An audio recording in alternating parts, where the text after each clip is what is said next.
Ladies and guys who enjoy burping the worm in the mole hole.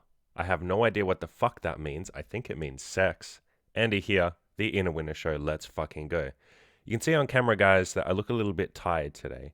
And I want to do this podcast to kind of talk about a concept that I bring up a hell of a lot, especially in the Winners Club, which is my Facebook group, my mentorship group.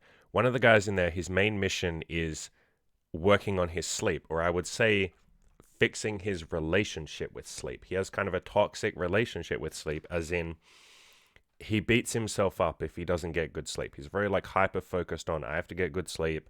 If I get anything less than, amazing sleep or anything less than decent sleep, then the day falls apart, blah, blah, blah, blah, blah. And so my mission with him has been to kind of reframe the way that he views a bad day, so to speak, or a bad sleep. You can really just apply that to a bad day. So you guys are having a bad day, what do you do on that day to make sure you actually have a productive day and enjoy that day? And I say this a million times. This is like my fucking catchphrase. Give yourself permission to suck. Like, go a little easier on yourself. That isn't permission to be lazy. I'm not saying that. But if you don't have enough sleep, which last night I had about 4 hours sleep, and I haven't been sleeping very well the last couple of nights because I'm enrolled in a coaching course, like a coaching business course that's in America, and I have to stay up till like 3 in the morning to do it. So really not sleeping very well. But there's still a lot I can do on 4 hours sleep, right? I feel like shit, but I can still sit down here and give you guys some useful information. And in this guy's case, if he only gets a few hours sleep, 5 hours sleep, 4 hours sleep, 6 hours sleep, whatever it is, less than stellar sleep, he can still go to the gym. Yes, his workout will be 80% of what it normally will be, but guess what? An 80% workout is still a fucking workout. If you just go to the gym consistently 3 days a week, let alone 4 or 5 days a week, and you put in an 80% effort, holy shit, you're going to build a fuck ton of muscle. Like, way more than doing nothing. And if your goal is talking to girls, you wake up in the morning, maybe you feel like shit, you didn't get enough sleep, you can still go outside and say hi to a cutie. You can say hi to 5 cute girls. You know what I mean? You can be absolutely miserably tired. I was. For context, when I was getting laid, I was working this job that was very flexible with the hours, and we got paid commission. And it was a cool job. I guess I can talk about that a little bit if you guys are interested, which you can't respond to, so I'm just going to assume you are interested. But people would send us questions. Why have I never talked about this? I tell you what, we'll make this podcast about this weird job that I worked. So people would text us questions, and we would Google the answer or look up the answer and reply. We typed on the computer, but they were texting. So they'd text us on their phone, and then they'd get the answer back on their phone. And so we'd answer their questions. Sometimes it would be like serious questions. Sometimes it would be research questions, like, what's the tallest building in the world? But most of the time it was like very goofy, like silly questions. Like, who loves me? My name is like John Smith from this play. Which girl loves me? And so we would just like make up an answer. And we got like really creative with the answers. It was so much fucking fun.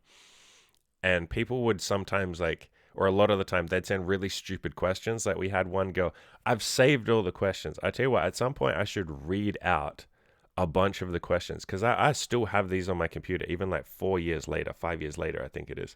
Because some of these questions were fucking hilarious. But like one girl said, like, she wrote this long 5-paragraph thing about how she went to McDonald's and she got chicken nuggets, but she ate like the 10 chicken nuggets or whatever, and then to her surprise, there was still one more chicken nugget left. So should she take the nugget back and explain the mistake so that they're not wasting nuggets in the future? Or should she, be grateful for this divine gift from God of a free chicken nugget? Like, just like the stupidest fucking questions. Obviously, like half of them are taking the piss.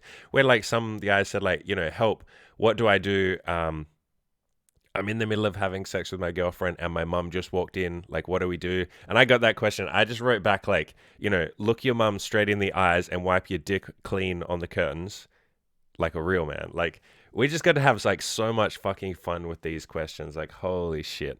And I really should do a podcast on this at some point and talk about like some of the stories from that place, because I worked there for like 3 years.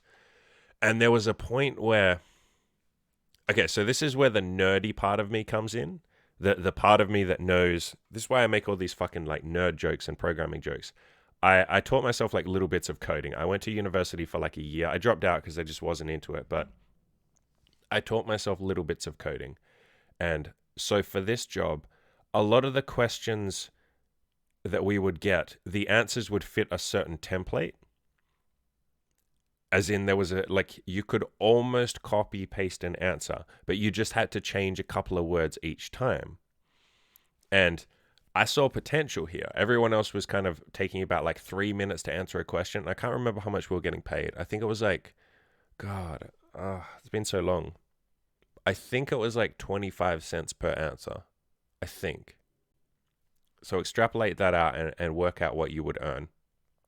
And I saw potential there. I was like, these answers, most answers we get fit a certain template. There's like 20 different answers that we basically give, like 20 different, and each one of them is almost exactly the same. Like within that category, as in 20 different categories of answers, 20 different types of answers.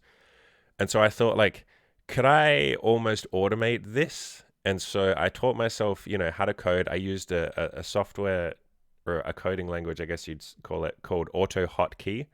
And I basically hacked together, I wrote like a bunch of like answers that sounded really good, but I had like blanks in those answers. And all I had to do was then fill in the answers. And so what I would do is I would push a keyboard shortcut that would insert, it would randomly choose one of those like 1,000 answers or 100 answers. I think I ended up writing like 1,000 answers. I just did it in my downtime, like 1,000 different answers. It would randomly select one, right? And a pop-up would then come on my screen, so I'd type in the information that needed to be filled in, like the customization, because each answer needed to be like slightly customized. So I'd quickly type that in, and then this software or this script, I guess you call it, this code would automatically like insert the thing that I just typed, the customized line or sentence or word that I typed into that, and then output the template and like put it into the system that we had, like automatically.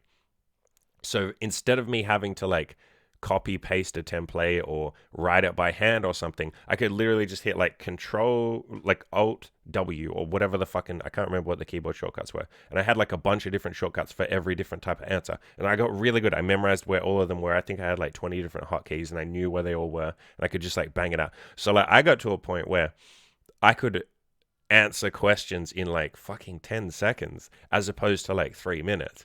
And we had this 1 month where we had this like advertising campaign and it absolutely blew up. We had like 10,000 questions waiting to be answered. And I think we had like 100 employees at the time. And it took us like a week to get through that backlog.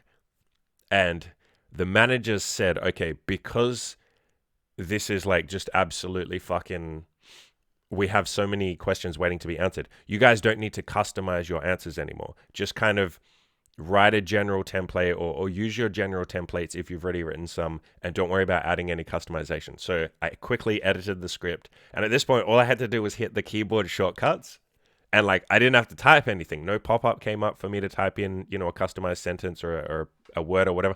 I was just hitting shortcuts. The question comes up on the screen, I'm like Alt P, Alt Q, Alt Z, Alt this. Like I'm just I have to pay attention obviously to know which, but you can kind of start to do it on autopilot. And then I started thinking like, could I just do this like where it can read the question and like know which type of question it is? So I did that. I did that too. And I couldn't do that for every question, but I could do it for some questions. And so I got to a point where I'm either like the answer would get sent automatically or so I'm answering within like 5 seconds, like 3 to 5 seconds.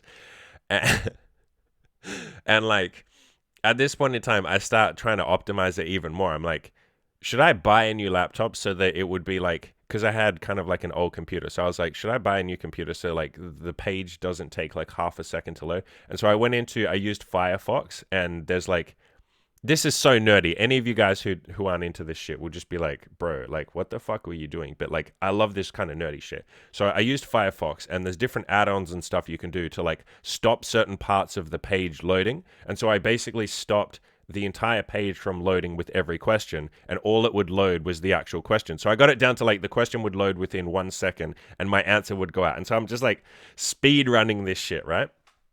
And that month, I ended up earning, I think it was like $10,000 Australian dollars. So whatever that is in US dollars, I think it's about 8,000 US dollars. I earned $10,000 and they didn't pay me for 2 months because they emailed me and shit and they were like, we have our like fraud detection department has come in to like investigate. We don't think you've done anything wrong, but like they insisted that they want to make sure that you haven't like all your answers are okay. Like you haven't just hacked the system or something. And so I didn't get paid for like 2 months while their like fraud detection system made sure, and it was all legit. They paid me the full amount and shit. But like one of the team leaders, one of the supervisors was like, how the fuck are you answering questions within 1 second? And I was just like, I guess I'm really quick. And like when I quit the job, I explained to them. I mean, they should have figured out how I was doing it, but I don't think I was doing anything wrong. They were happy with my answers and shit. They even said multiple times, your answers are better than other people, because I put so much effort into the templates, making sure they were good answers because I was doing this automation and shit. But yeah, there you go. So I earned like 10,000 Australian dollars from sitting at home in my pajamas, basically just like fucking doing nothing, hitting random keys. There was like the most lazy job ever. And I basically hacked the system. That job kind of died, which sucked. Like it got quieter and quieter and they stopped spending money on advertisement. They kind of let the business die, which really sucked, really fucking hurt. And that was like right around the time when I was getting laid. And so this was such a convenient job. Like I could just earn $10,000 working. I think I was working that month. I worked a lot. Okay. But like normally I would work like 4 hours a day times 7 days a week. So what's that? Sometimes I'd work 6 hours. So that's like 40 hours a week, right? Sitting at home in my pajamas, like doing fuck all, just hitting random keys on the keyboard. It was a hell of a lot of fun. And it was an entertaining job as well. And it paid pretty decent. I think the average month I'd get about 6,000 Australian dollars, which is like 4,000, maybe 4,500 US dollars. So it paid really well, right? But where the fuck was I going with this story? I actually have no idea what the whole point of this story. You can tell I'm tired, guys. You can tell I'm tired. Jesus Christ. We'll bring it back. I'm sure there was a point there, guys. I'm sure there was a point there, but okay, here's the point, right? Here's the point that I'm going to make up and pretend this was the point, which it wasn't, but we'll pretend it was. I'm really fucking tired. I'm sitting down doing a podcast. I'm showing up anyway. I've made this point a million times, and it's something that I'm going to drill into you guys over and over and over again. Give yourself permission to suck. Like, you're not always going to be perfect. If you're having a bad day, if you don't get enough sleep, you can still do shit. I'm sure you guys will say this was a relatively interesting podcast. Like, this was relatively entertaining. It's not mind-blowing, but, you know, it's at least an entertaining podcast. And I got 4 hours sleep. I feel like fucking trash. I really don't. This isn't my best work. I forgot my goddamn point. I'm going to go back and listen to this and be like, why did I forget the point? This was the point I was going to make. If it was an interesting point, I'll make it on tomorrow's podcast. That's fine. But, you know, to the guy in the Winners Club, you know who you are, dude. Like, you got to just start showing up, man. Like, and stop beating yourself up. If you don't get enough sleep, this is me on 4 hours sleep. This is not my best effort. You can see that. You can tell that. Like, I look like shit. This podcast isn't as perfect as it could be, but it doesn't matter. It's still decent work. And 80% effort or 80% output, 100% input and 80% output is still decent. Like, if you're showing up every day, even when you're tired, and the end result is you do 80% of what you could do if you were really on point, like, man, that's still a fucking amazing life. I think this is the point. Here you go. I remembered the point.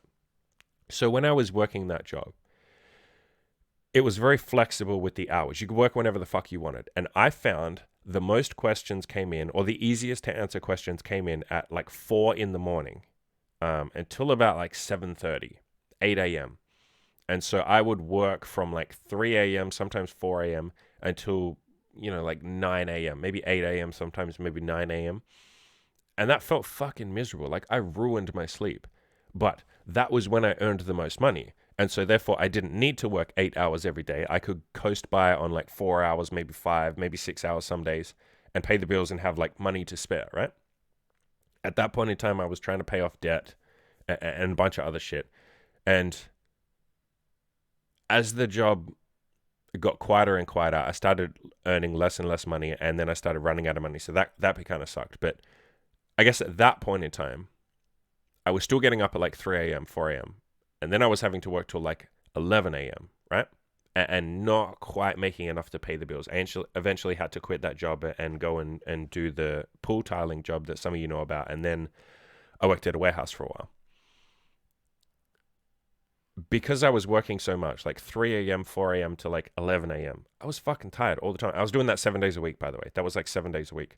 I was also that was when I was trying to get laid. That was the stage I was at where I was hitting on chicks, going out into public, talking to them, all that kind of stuff. I was fucking tired all the time. I was a zombie. My brain didn't work. I barely survived. I had to have coffee every single fucking minute of the day, and I'm very sensitive to caffeine. Like, it fucks me up. I crash like crazy. I haven't had caffeine. I don't drink caffeine anymore. I haven't for like 6 months. But I was fucking tired and miserable. And so everything you see on my website and my podcast and my YouTube and all that, like all the lays that I've had, the threesomes, like all that crazy shit, a lot of that was when I was fucking tired. Was when I was getting like fucking 4 or 5 or 6 hours sleep or less than that. Like, that wasn't peak performance. Does it matter? No. Yes, going forwards, I prioritize my sleep apart from this week when I'm doing this business course, but this is a once-off thing. My sleep is pretty fucking good these days. Like 7.5 hours average. I'm going to say 7 hours average, but I'm aiming for 8. So, still a work in progress. But that's fucking orders of magnitude better than I was in the past. And the point is, everything you've seen me do, the vast majority of it was while tired, while not giving 100%, while not being able to give 100%, while giving maybe 70%. Sometimes less than that. It's really hard to give more than 50% if you're only getting like 4 hours sleep consistently. But it didn't fucking matter. And so, to the guy in the Winners Club, I'll say the same shit to you, brother. It doesn't matter. If you're getting like fucking shitty sleep, you can still show up. Yes, it won't be perfect. Yes, you will not do as good a job. Yes, prioritize your sleep. That's something I've drilled into you. And anyone listening, guys, like, absolutely prioritize your sleep. I talked about that, in multiple articles. Very important to get your sleep. But if you're having a bad day, if you're having a tired day, if you're super stressed from work, if your girlfriend's giving you shit, if women are rejecting you, if your friends, if you have a falling out with your friends, if your family life is shit, if you have health issues, there are some of you with health issues. I had health issues for a lot of my getting laid journey, right? I had to take 5 months off getting laid to work on some of my health issues. But there is always something you can do. And I think that's something that I've drilled into you guys like quite a bit. There's always something you can do. There's always more you can do. And even if you're only giving 80% or you're giving 100%, but you're only getting like 80% back out, man, that's more than enough. I think for most of it, I was only getting like, let's be real, for a lot of weeks there, when I was getting laid, I was only getting like 50% output. I really was. I was just such a zombie, so tired, incapable of thinking. I had low motivation, but like, I just kept showing up and doing a semi-decent job, and that was more than enough. Yes, you can do better than that. Yes, I'm not saying you have to be lazy and ruin your sleep like I did and not prioritize it and all that kind of shit. Fine. But if you're in that situation where you're not sleeping, or you're stressed from work, or your friends are fucked up, or your relationships suck, or whatever it is, like, you can still show up and do a fucking good job. That's my phone beeping at me. That's my girlfriend. I got to turn that off more, but I'll end it there, guys. And yeah, stop thinking that everything has to be perfect. Stop thinking you have to have your ducks lined up in a row, so to speak. Stop thinking your sleep has to be perfect, or your energy levels have to be perfect, or your motivation has to be perfect, or your emotions have to be okay, or you can't be depressed. If you're depressed, then I can't have success, mate. Guys, I was depressed for a huge part of my getting laid journey. It doesn't matter. All that really matters is that you show up, take some action, do some shit every day, little baby steps. Again, if you're super tired and you can only if you only get 50% output, that's good enough. Like, on a tired day or a shitty day or a depressed day or an emotional day, just do whatever you can possibly do, as much as you can possibly do. You'll have to be humble some days, because that won't be as much as you're used to. If you're having a shit day or a shit week or a shit month or a shit life, you might not be able to output as much as you normally could, or as much as other people could. And I think you guys, a lot of you are good with this, but a lot of you are very bad with this. You'll look at me, and I'm not perfect, obviously, but you'll say like, man, Andy's doing this and this, and he recorded 10 podcasts today. And, you know, when he's serious about getting laid, he'll get laid like 4 times in a week. Like, how's he even doing this, and threesomes and all this other shit? And it's like, you can't compare yourself to me. You got to compare yourself to where I was at the part of your journey. That was a terrible sentence, but whatever part you're at right now, let's say you've been working on your self-improvement for a year or 6 months. You have to compare yourself to me from at the point where I'd only been at it for 6 months. And that guy kind of sucked, like a lot. And so if you suck right now, it's like, well, fine, so did Andy. Please don't compare yourself to anyone who's further ahead of you, because that's just retarded. Use them for motivation. Yes, absolutely. Say that you want to get on their level. Say that you want to be more like them. Say that you want to learn from them. Fuck yeah. But don't say they're better than me, I'm not good enough, blah, blah, blah. Wrap up there, guys. Prioritize your sleep, but if you don't have good sleep, like, you can still get a lot done. Prioritize your emotional and mental health. If it's not perfect, that's fine. You can still get a lot done. If you want to join the Winners Club like this guy, which is my mentorship group, my Facebook group, we also do a weekly live stream, which is kind of like a coaching call. I will leave a link in the description below. There's a great group of guys in there. And this guy that I'm doing I'm sort of like referencing here, he's a fucking legend. Like, I've no doubt that, you know, he's going to go on to do great things and shit like that. I sound so unmotivated when I say that, don't I? God, this is the point. I'm so fucking tired. I don't even sound excited on this thing, but that's the point. Like, it's still a decent podcast. I've still taught you something, hopefully. You still get a message from this. And so, guys, you're not always going to be perfect, but like, rock up, do the work anyway. This is me doing the work anyway. How many podcasts have I rocked up to and said, either I don't want to be here, I'm not in a good mood, I'm super tired, I'm going through some personal struggles, but I still rock up and do a decent podcast that's hopefully entertaining. And more importantly, because I'm not just here to entertain you, more importantly, you get something from it. So, guys, just show up and do the work. Like, it doesn't have to be perfect. It's not going to be perfect. You're a shitty, flawed fucking human being. You're a train wreck. I'm a train wreck. Like, it doesn't fucking matter. So, come join the Winners Club, guys. If you need access to me and you want, you know, that motivation and stuff like that, I promise I'll sound more excited on the next podcast. I probably won't, actually, because I'm doing this business course for the next week. But whatever, guys. And as always, go outside, go out there, and crush your fucking goals.